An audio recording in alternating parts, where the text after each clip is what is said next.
Yeah, it's a very special feeling. It takes a lot of work to get to this point in my career, and this was a tough week. It was challenging. The golf course was playing really tough, and I had to focus very hard over the course of the weekend. And really the only blemish over the last 36 holes was the double on 8, but did a good job of kind of resetting and coming back with a birdie on 9. And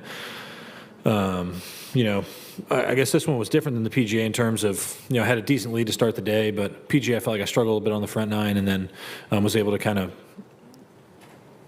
push forward and win it on the back 9, whereas this one I felt like I built up a lead. It got a little close there after the double on 8, but like I said, bounced back on 9 and was able to keep a pretty sizable lead for most of the day. Okay, well, thank you. We'll take questions. We'll start with David at the back there, number 3, back right. Scottie, I've never seen anyone so happy to share the spotlight as you were just then. Did Bennett's arrival make things even more memorable for you? Yeah, he was trying to get up that hill on the side of the green. I don't think he's ever been up a hill that big before. I felt kind of bad for him. He just kept falling down, but that's part of the learning curve and growing up. And it's very cool to have him here. And he obviously has no clue what's going on. He just wants to spend some time with me. I hadn't really seen him much of the day, so it's pretty cool. Okay, next question, Doug on the left here. Scottie, as much as you concentrated on your golf over 4 days, can you share what it's like coming up the 18th with the trophy in hand? It's supposed to be one of the great walks in golf with all the grandstands, the horseshoe. Just what that felt like. Surely it lasted more than 2 minutes, right? It's hard to tell. It's a very cool walk. It's a very special walk. To be honest with you, walking up 18, I didn't really know if I was going to get that much support from the crowd. The crowd, I think, wanted somebody else to win this week, and I kind of got to play spoiler a little bit, which is fun as well. But it really was. It was a great reception. I heard a lot of the fans supporting me out there today. It was a really cool environment to be able to play, and you had a lot of guys out there supporting, the local favorites, and then you had some people from the States coming out and supporting us, and it was a really interesting day, but it really was a lot of fun. I'm sure this takes a while to sink in, but you start to appreciate what you accomplished as you're heading up there? I think so. I mean, being able to walk up 18 with the tournament in hand is a really tough thing to describe.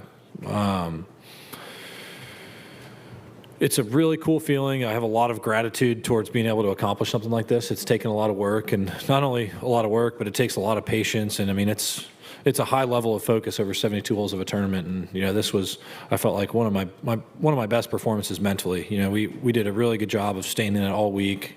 Like I said, to only have one double, or really only one over par hole over the last 36 holes of a major championship is,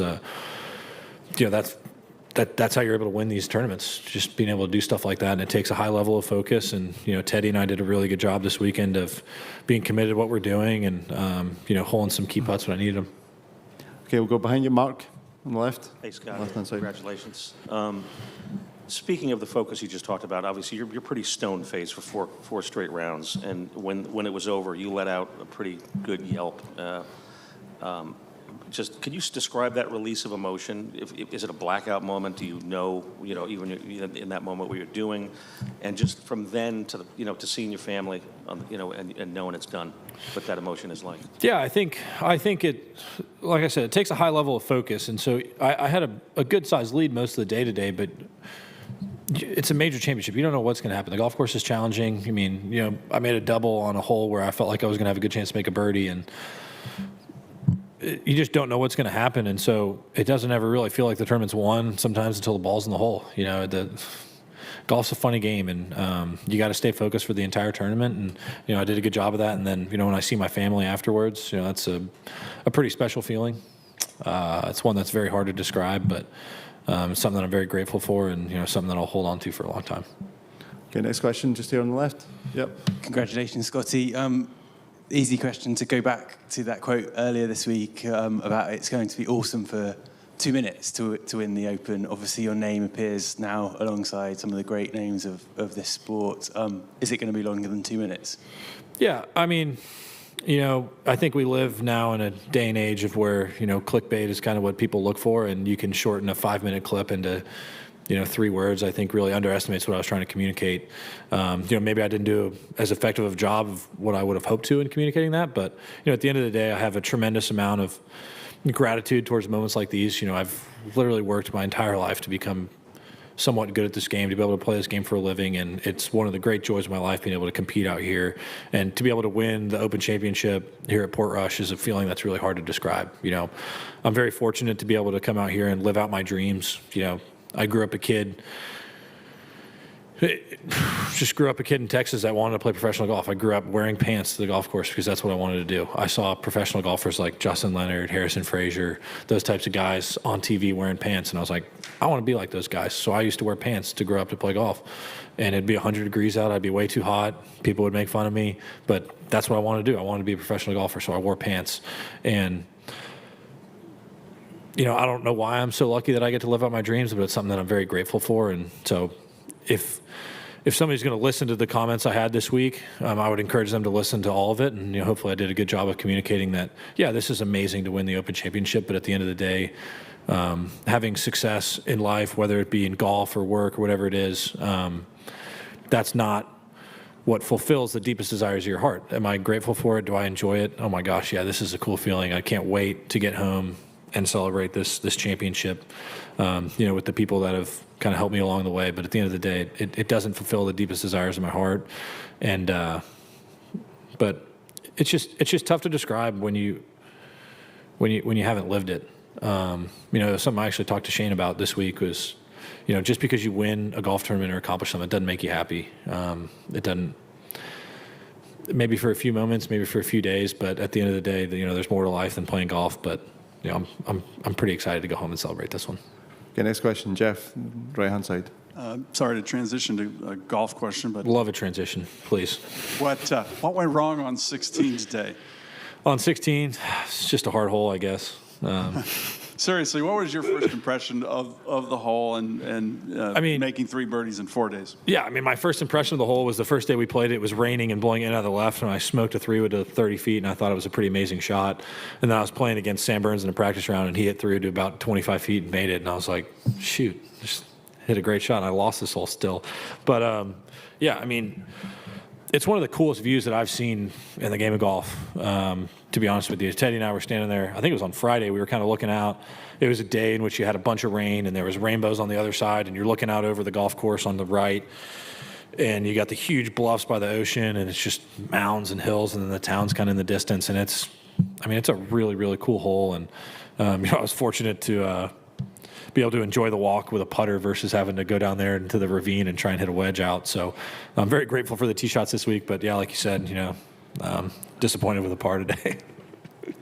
Okay, we'll go behind you, number 2. Is that Ron? No, over there. Sorry, Joy, you've got it. Hey, Scottie. Even a year ago, the only weakness people could find in your game was your putting. But this week was sensational once again with the putter. Can you just tell us how happy you were with your putting and the kind of changes that you have made in the last 1.5 years? Yeah, I feel like I've done a lot of good work with Phil over the last couple of years. Phil is a great guy for me able to bounce stuff off of, and he's a tremendous coach, and he's a great friend as well. And we've made some real good progress. And I felt like I grew up being a great putter. My ball striking wasn't always the best. I felt like I got it done with my short game, especially from a young age, because I was a little guy, basically until I was a junior, senior in high school. So I grew up having to be good at chipping and putting, and then I had a couple years out here on tour where I didn't putt, as well as I felt like I could have, and I knew it was in there. It was just a matter of kind of figuring out the right things to go and find it. And Phil's been just tremendous for me, kind of helped me be more athletic, give me the confidence that I need to go out there and just be committed to what I'm doing. I think if it was 2 or 3 years ago and I had a week like I did last week on the greens where I felt like I was hitting good putts and they weren't going in, and kind of just a frustrating week overall, I would have maybe questioned things or tried something different this week. But basically the conversation was on Monday and Tuesday when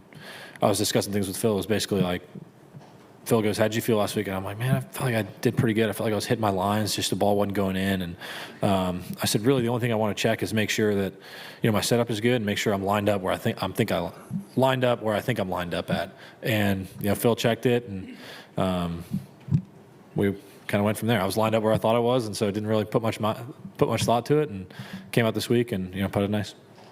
Okay, next question in front, please. Congratulations, Scottie. I don't know if you saw that Tiger's first major win to fourth major win and your first to fourth were both 1,197 days apart. And then Bones made a comparison on the broadcast this week. What does it feel like to know that those comparisons are kind of getting louder and louder? I mean, I still think they're a bit silly. You know, Tiger won, 15 majors? It's my fourth. Just got 1/4 of the way there. So I think Tiger stands alone in the game of golf. You know, he was inspirational for me growing up, and he was a very, very talented guy, and he was a special person to be able to be as good as he was at the game of golf. And I don't focus on that kind of stuff. That's not what motivates me. I'm not motivated by winning championships, and I don't look at the beginning of the year and just say, hey, I want to win X amount of tournaments. I want to win, whatever it is. I don't do that. I have dreams and aspirations that I think about, but at the end of the day, when I wake up and to practice, I feel like what motivates me is just getting out and, getting to live out my dream. I get to play professional golf, and I feel like I'm called to do it to the best of my ability. And so when I wake up in the morning, I try and put max effort in each day. I get to go out and practice, and when I'm working out, when I'm doing the cold tub and doing recovery, I feel like I'm just called to do it to the best of my ability. And outside of that, I don't place much emphasis on winning tournaments. I don't place much emphasis on things that I can accomplish. It's just mostly about putting in the proper work and coming out here and competing. Okay, Swami in the middle, and then Scottie, somewhat similar question. How often do you think about records won and front running, big wins, and like some 120 weeks on the top? How much more better can you get? Do you often think about that? Not really. I think I've always done my best when I'm able to live in the present. And, for instance, looking back on this week, if I just showed up in Memphis thinking that I'm the best and I don't need to practice to be good at golf and just walk in, resting on my accomplishments, I'm probably not going to have a good week. And if I come in, feeling down on myself or thinking about my poor starts this year, then I'm probably not going to be in a good spot as well. So for me, I always rely on the effort that I put in. And when I step on the first tee, I remind myself that I'm prepared, and I just go out and try and compete. That's all I'm focused on. I don't focus on winning the tournament. I don't focus on things that I can accomplish in the game of golf. I just try to get the most out of myself each day and, compete as hard as I can when I'm inside the ropes. Okay, next question, right-hand side there. Yep. Scottie, looking at you from the outside, it seems like one of the big priorities of your life is to maintain some kind of semblance of a normal family life, private life, in the face of a very abnormal life where you're very famous and wealthy and everything. We see a lot of people, not just in sports, but music or any other aspect of life, when fame is thrust on them, not know how to do that, or not even know that they have to do that that's something to look out for. So my question to you would be, how did you know that this is, if you agree with the premise, that it's important for you, how did you know it was something you had to do? How were you seemingly prepared for that when you became famous? No, I think that's a pretty good description. I would say my greatest priorities are my faith and my family. Those come first for me. Golf is third in that, in that order. And, I've said it for a long time. Golf is not how I identify myself. I don't identify myself by winning tournaments, chasing trophies, being famous or whatever it is. When I go home, if I go to there's 2 Chipotles that I eat at home. There's one, well, actually, not really one anymore. There's one right where I grew up. It's kind of near SMU's campus. If I was to go to that Chipotle and try to eat nowadays, it would be very difficult for me. There's another one in a different part of town that I'm not going to tell you where it is. But if I go there, nobody recognizes me ever. And so famous is just one of those things. It's like, in some circles, right now, I'm the best player in the world. This week, I was the best player in the world. I'm sitting here with the trophy. We're going to start all over in Memphis, back to even par. The show goes on. And it's hard to describe what it feels like because, I don't feel any different because I've won a golf tournament. This is not the be-all, end-all for me, but I'm extremely grateful for it. I mean, I have, kid you not, I have worked since I was 2 or 3 years old to have a chance to play professional golf for a living. And now I've been able to win tournaments that I just dreamed of playing in. And it's an amazing feeling, and I'm so grateful to be able to live out my dreams. But, like I said, my faith in my family is what's most important to me. And I try to live as normal a life as possible because I feel like a normal guy. I have the same friends I had growing up. I don't think that I'm anything special just because, some weeks I'm better at shooting a lower score than other guys are. Okay, we're going to close with the 4 questions we've got. We'll start with you in the middle then. Scottie, congratulations. With 3 out of 4 majors now in the bag, have you let your mind wander even for a second to the US Open next year and a potential career Grand Slam? I mean, no. I just got off the golf course a few minutes ago. I feel like that's one of those funny things that I think since Rory accomplished that this year, it's on the front of everybody's mind. Just because it is such an historic accomplishment in the game of golf. I mean, what a tremendous thing for Rory to be able to accomplish, to win all 4 major championships is pretty dang special. And, it's for sure a career achievement. But, like I said, I don't focus too much on that stuff. When this season ends after the Ryder Cup for me, I'll get home and I'll assess kind of where my game's at and things I can improve on, and then kind of go from there. I don't think about winning tournaments. I just look at the body of work I have and just think about ways to improve. Okay, we've got number 3 on the left here. Scottie, one serious and one slightly flippant question. The first one, as you came up the 18th, they cut to pictures of your Bennett and he was clapping as you came up. And then they also had him with a plastic golf swing. And so I was going to ask, first of all, what's his golf like? Has he already started swinging? And secondly, we're in the mix zone with Rory, and Rory said in an historical context, you could argue that there's maybe only 2 or 3 players in the history of the game that have been on a run like Scottie has for the last 24 to 36 months. It's incredibly impressive. Do you feel that, and what's your response when Rory says things like that?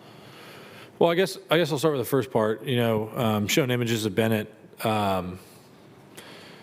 Yeah, he was clapping. Sometimes he claps when he hits a golf ball himself. We tried to show him the sign for more food, but he just thinks it's claps. So that it also means more food. So maybe he was hungry. I don't know. But I have one nephew who's completely obsessed with golf, kind of like how I was at a young age. And we were in the backyard.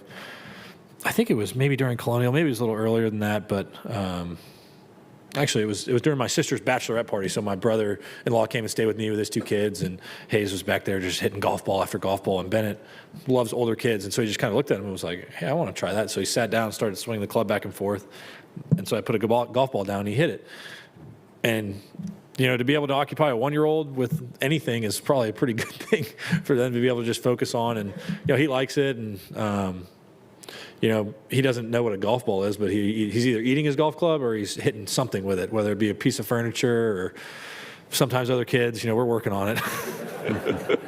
But then, so yeah, it's pretty special to be able to celebrate here with my family. And, I hope Bennett's able to get into golf one day. The game of golf's taught me a tremendous amount. I feel like every day you go out and play golf, you're looking in the mirror, and I've met some of my best friends through the game of golf. And, it's a very special game. You call penalties on yourself, and I mean, it's just, you learn a lot of good life lessons by playing golf. And so I hope he can play it one day, and I hope he enjoys it as much as I do. But and then to your second part, I don't put too much thought to it. Like I said, I do my best when I'm living in the present. And right now what that looks like is we're heading back to the States hopefully tonight, and get back home as quickly as we can, and celebrate this win with the boys at home. And it'll be fun.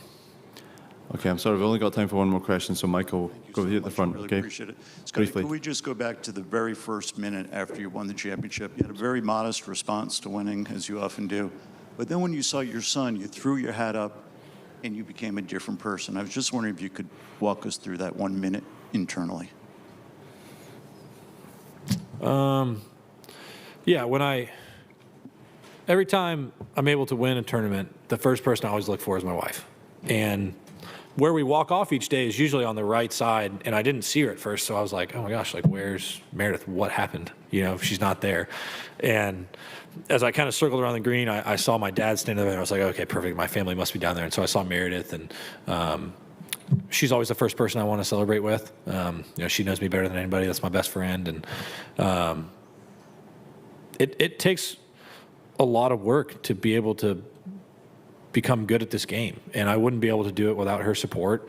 She does a tremendous job of taking care of everything for us at home and giving me the ability to put in the amount of time and effort that I put into the game of golf, because it's a lot, and it's not a lifestyle that's suited for everybody. We live a different lifestyle than some of our friends at home, traveling the way we do, but we're very grateful for it. It's a fun life for us, and being able to celebrate winning tournaments like this, I feel like my whole team. I feel like the whole team their name should be on the trophy with me, because it really does. It takes a village. I have a great team around me, and it all starts with my coach, Randy, and everybody's humble. They work together. Nobody has all the answers, and I feel like we have a great time, and we love being able to practice and work towards these things, and it'll be even more fun getting home and being able to celebrate. Okay, we'll draw things to a close. Scottie, congratulations again. All right. All right.